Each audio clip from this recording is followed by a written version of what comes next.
Hola, hola, ¿qué tal? ¿Cómo le va? Buenas tardes. Voy a estar en un minuto nada más con el diputado Alejandro Vilca. El tema por lo cual lo he convocado tiene que ver con la cuenta unificada, que en rigor de verdad entiendo es el autor o la autora de todos los males, entre otras cosas. La cuenta única ha generado un problema fenomenal en la provincia de Jujuy, pero vamos a hablar sobre los detalles en un minuto nada más con el diputado. Terminando la semana, lo que podemos ver es una suerte de tensión política que ha llegado a niveles realmente preocupantes. El gobierno de Morales ha entrado en una encerrona, si usted quiere, de descrédito difícil de corregir. Las reacciones violentas de la policía, por ejemplo, en el desalojo que ha sido tema de la semana en Palpalá, desalojo de comunidades de Palpalá, es la demostración clara del estado de ánimo de Evo Morales. Es decir, las acciones de la policía reflejan el humor del gobernador. Y esto pasa porque el gobierno está como padeciendo una suerte de congelamiento sin capacidad de reacción frente a los problemas.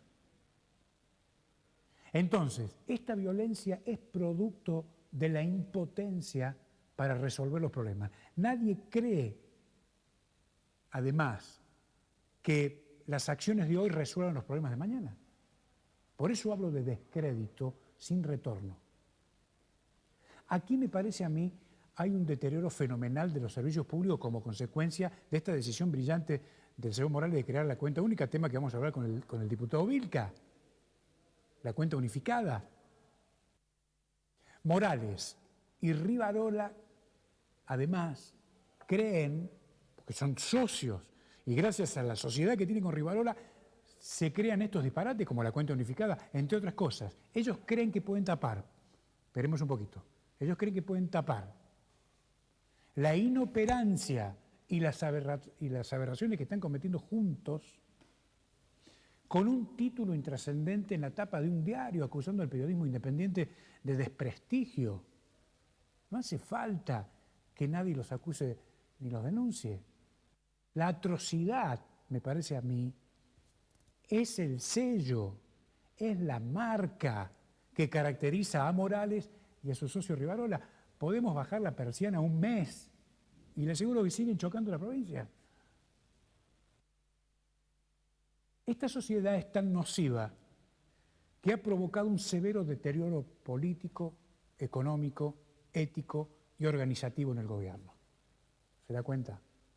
Estos señores han transformado a la provincia en una sociedad de cómplices que ha terminado naturalmente devastando el equilibrio institucional de la provincia de Jujuy. Por eso le pido que se tome un momento para pensar estas cosas. Es muy grave lo que está pasando. ¿Cómo le va, diputado? Gracias por estar acá.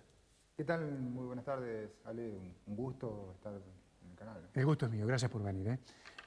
Diputado, usted sabe que yo estaba pensando, buscando, entre otras cosas, cuál puede ser el origen de los males dentro de este contexto tan delicado, tan complicado que estamos viviendo como nación, pero en la provincia de Jujuy, y se me ocurrió pensar en la cuenta única, cuánto daño ha generado.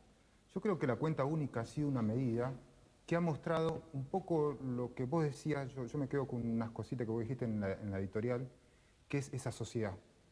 El bipartidismo entre las dos fuerzas principales, PJ, UCR, pero también los dueños de la provincia, ha llevado a que hoy los que gobiernan traten de hacer, si se quiere, encubrir los negocios mediante esta cuenta única, ¿no? Vos fíjate que antes cada ministerio podía administrar, incluso había un control.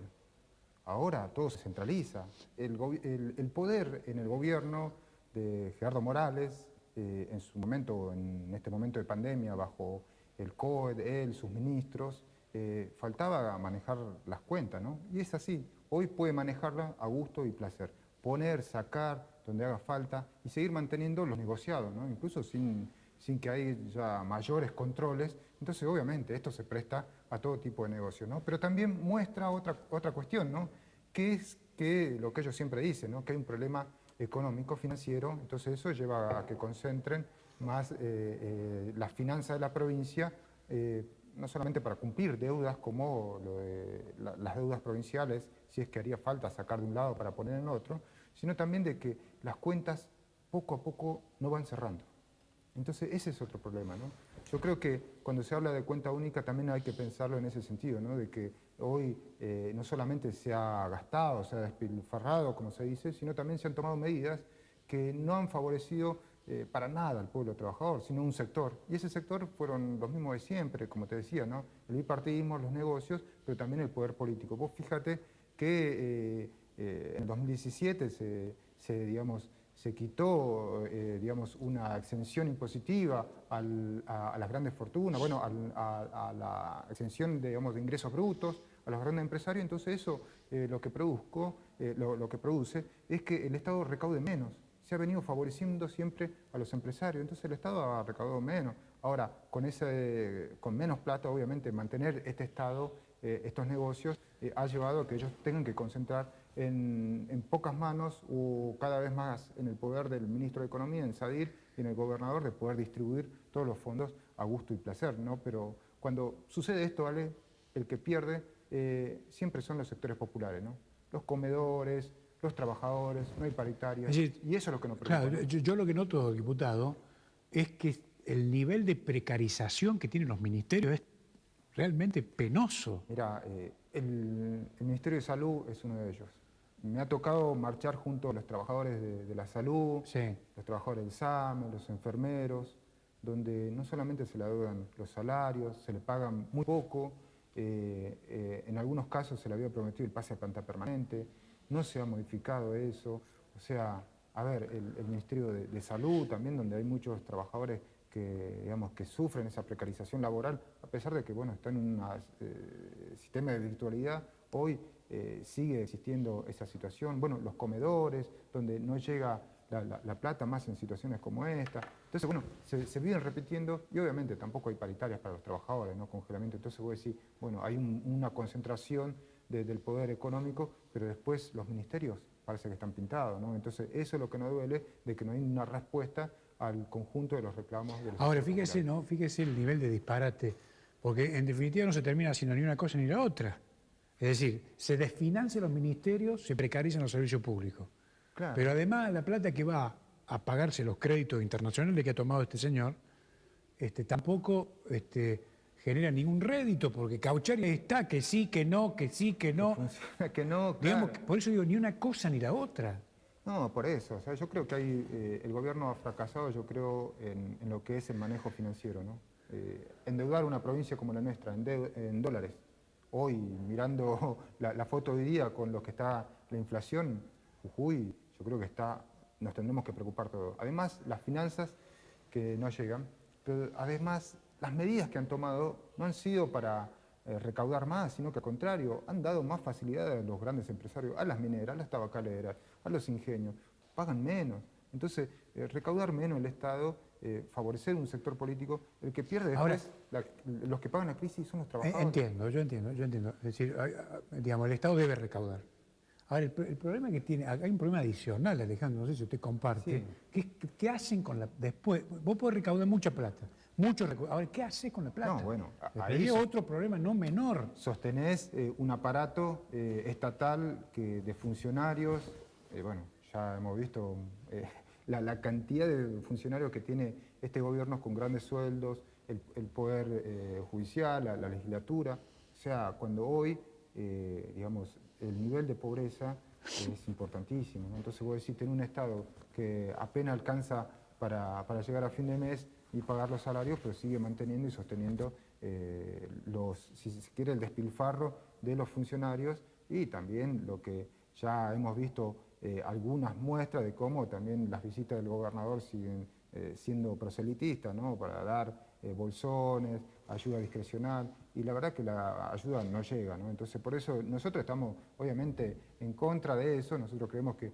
hay que tener un Estado en el cual los funcionarios ganen lo mismo que un trabajador, que es algo que siempre venimos insistiendo, bajar los sueldos, pero que la ayuda digamos, y las finanzas lleguen a los que más necesitan, a los trabajadores, paritarias, salud, educación, y después recaudar plata, pero ¿de dónde? De los que más ganan. Ale. O sea, no puede ser que hoy los ingenios, que son los que vendían el alcohol, azúcar, sean los que más han aumentado sus ganancias. ¿Entendés? Entonces, digamos, esta crisis no la tienen que pagar los trabajadores, sino que lo tienen que pagar ellos, los empresarios, los ricos, y ¿por qué no todos los funcionarios que hoy siguen manteniendo ese esquema de un sistema en el cual los que pierden son los sectores populares? Entiendo. Usted que recorre los barrios, ¿cómo está el nivel el nivel de impacto de la crisis? ¿No tenemos alguna información de que los comedores crece la demanda de gente en los merenderos, en los comedores? ¿Cómo lo están viendo? Mira, yo creo que es difícil, ¿no? Hoy la situación de pandemia, un poco ahora se ha mejorado, digamos, aquellos vendedores ambulantes que por ahí que no podían, ahora están intentando salir, pero sigue la persecución, el que vive día a día, está complicado, se registran muchos despidos, suspensiones. El caso, le comentaba, ayer hubo una reunión en el Consejo Deliberante de los empresarios del transporte con la UTA, en el cual quieren seguir pidiendo más subsidios cuando están produciendo despidos en el transporte. Bueno, los muchachos de Belia es un caso, el CBC, bueno, esta de empresa Belia ya es con Tito, que es ya directamente humillante, ¿no? Vos sabés que ahí a los trabajadores llegaban a su lugar de trabajo, le ponían una silla fuera del portón y se tenía que sentar ahí 8 horas para cumplir su horario de trabajo porque el empresario lo persigue, ahora lo despiden. Bueno, casos como estos se repiten, el despido, suspensiones. Entonces, digamos, hoy la situación es bastante difícil, ¿no? Yo creo que el gobierno no da paritarias, la ayuda no llega, pero esto no solamente se reduce a la provincia, ¿no, Ale? O sea, hoy, hace unos días, el acuerdo de la CGT con el gobierno y los empresarios, donde establece un salario mínimo para partir, que es de 18.900, que es lo mismo que hoy el INDEC establece como el salario de indigencia o el ingreso de indigencia. Entonces, hoy estamos en una situación bastante grave, sumado a lo que está pasando con la inflación y todo esto donde pierden los ¿Bastante grave o es terminal? Es grave, es grave. Terminal no podríamos decir porque bueno, va a depender de también el gobierno qué medida tome. Pero hoy, lamentablemente, como lo vemos en la provincia, Gerardo Morales depende mucho de lo que diga Alberto Fernández y Alberto Fernández depende mucho de lo que diga el Fondo Monetario Internacional. Entonces es una situación preocupante para aquel que vive al día, para aquel trabajador que va, cumple sus 8 horas y vuelve, que hoy el poder adquisitivo ya no alcanza. Hace unos pocos días aumentó el combustible. Ya creo que hubo 3 aumentos. Ahora está previsto que se equiparen los impuestos, el gas y la electricidad en noviembre y diciembre. O sea, las empresas tienen sus paritarias, los trabajadores no. Le hago una pregunta. Cuando lamentablemente asistimos al asesinato de Yara, Sí, la gente salió espontáneamente. claro. ¿Por qué esto no pasa, por ejemplo, con los sindicatos, con el tema del salario, o con las paritarias, por ejemplo? Es algo que muchos trabajadores nos dicen. ¿Qué pasa? Que ¿por qué no salimos todos los trabajadores a reclamar salario, la pérdida de poder adquisitivo, la fuente de trabajo? Bueno, parece que hay una complicidad explícita. Así como hubo con la CGT, que es claro, con la Unión de Empresarios y el gobierno, acá parece que es lo mismo. A ver, ¿qué sindicato tuvo paritarias? Ni los trabajadores docentes, ni los municipales, ni la UON, o sea, ni la salud. Nada costaría que todos los sindicatos unifiquen un mismo reclamo para pedir un salario que cubra al menos el costo de la canasta familiar.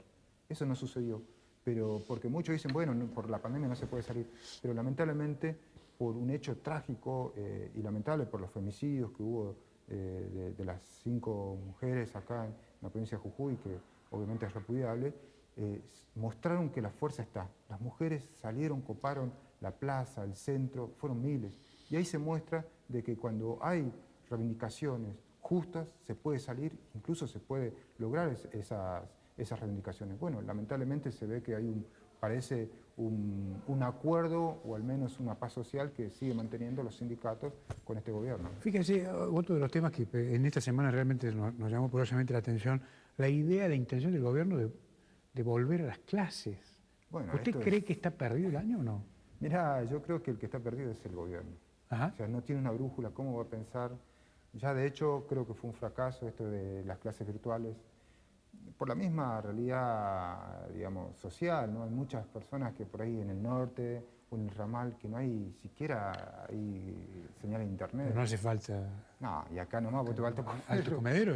ya está y no hay. Claro. Y además de eso, con el parate económico, muchas familias ¿entendés? Han perdido su fuente de trabajo, entonces vos tenés un celular nada más, ¿cómo haces los chicos para hacer trabajos prácticos? Obviamente es muy difícil, entonces resolver esos problemas hoy es elemental. Ahora, volver a las clases, yo creo que es algo utópico, es algo forzado, ¿entendés? Yo creo esa medida no tiene nada que ver con la realidad que viven primero los docentes y las familias populares, ¿no? Que lamentablemente pueden acceder a la educación o al menos tener no sé, desarrollar las clases normalmente para los chicos, ¿no? Está muy bien. Ahora, en ese marco, me parece que, digamos, con todos los temas que hemos intentado examinar, aún así el gobierno no convoca al diálogo. No. El gobierno es autista, ¿no? Creo que eso se ha reflejado, yo te digo, en la Cámara de Diputados, cuando solamente se trata lo que ellos quieren. Los decretos, las leyes, no le importa lo que diga la oposición, lo que presenten otros bloques. Nosotros, desde que inició la pandemia, venimos insistiendo que funcione la legislatura, que haya sesiones ordinarias. Fueron todas sesiones especiales donde se habla solamente, se discute lo que quiere el gobierno. Entonces vemos el autismo del gobierno que te impone, la soberbia, es decir, solamente se discute lo que ellos quieren. Recién ahora, justamente quiero destacar por la movilización de las mujeres, por ni una menos, recién vamos a tener una sesión ordinaria donde se puede discutir un proyecto de ley consensuado y decenas de otros proyectos que hemos presentado van a entrar en el orden, digamos, en la labor parlamentaria, digamos, van a entrar para que se traten en todas las comisiones, pero si no, era imposible. Hoy el gobierno sigue imponiendo su voluntad y yo creo que eso es lo que se refleja, ¿no? Un poco vos lo que decías en la represión que hubo. ¿Qué pasa con el tema Palpala? ¿Cómo lo están viendo ustedes? Porque a mí dicen que frente a un escenario de conflicto entre dos privados, mínimamente se requieren dos policías No, para plantear una cuestión. Ahora, todo el aparato de seguridad del Estado para resolver este tema. Sí, mirá, y ¿Quién esto, paga eso? a ver, Ale, esto lo hemos visto, cómo actúa el gobierno con los vendedores ambulantes. Hemos visto una vergüenza, cómo un vendedor ambulante le sacan las cosas, lo tiran al piso, palo y detenido. A los trabajadores de la UTA, bueno, en Unión Bus, también represión, bala de goma. Ahora, a las comunidades que reclaman su tierra, porque en última instancia era un conflicto que estaba amparado también por una ley nacional y leyes provinciales que impedían el desalojo, se ve cómo los intereses de una inmobiliaria vinculada a uno de los dueños, vinculado al gobierno, se impone y se impone la represión. Entonces, ahí vemos cómo es el carácter de este gobierno. No hay diálogo y apela a la fuerza. ¿Usted cree que frente a la impotencia para resolver los problemas que tiene este gobierno por su propia incapacidad, esto es producto de la reacción de esa impotencia? No es algo nuevo, es algo que ha caracterizado al gobierno de Gerardo Morales, que es la judicialización de la protesta. Lo hemos visto hace un montón, no hay sindicato que no haya tenido causa. Pero una cosa es la judicialización, supongamos que también sea cuestionable, una cosa es la judicialización y otra cosa es la represión. No, sí, y esto, a ver, para recordar, una de las primeras represiones que hubo del gobierno fue en Ledesma. Cuando asumió Gerardo Morales, después lo de Milagro Sala, la otra represión fue a los trabajadores de Ledesma cuando pedían unas paritarias en la ruta. Se repitió el ingenio, la esperanza, vimos también la represión, la brutalidad. Bueno, hoy parece que cuando peor le va, apelan a la impotencia de la fuerza. Entonces esto es repudiable, ¿no? Por eso nosotros acompañamos a las comunidades y repudiamos esto, no solamente el tema de la represión, sino también la judicialización y las causas que les... Ahora, Alejandro, usted, de acuerdo como vienen viendo la situación, ¿usted cree que se va a recrudecer, digamos, la situación, digamos, la gravedad de la situación en las próximas semanas? Yo creo que es proporcional también la reacción del gobierno. Esta virulencia de cómo responde también responde a la situación y al estado de ánimo social, ¿no? Que cada vez todavía es más candente. Digamos, hoy una familia no llega a fin de mes, sube la canasta familiar, los precios aumentan, y la gente no llega. Entonces eso se va a tender a expresar de alguna u otra manera, ¿no?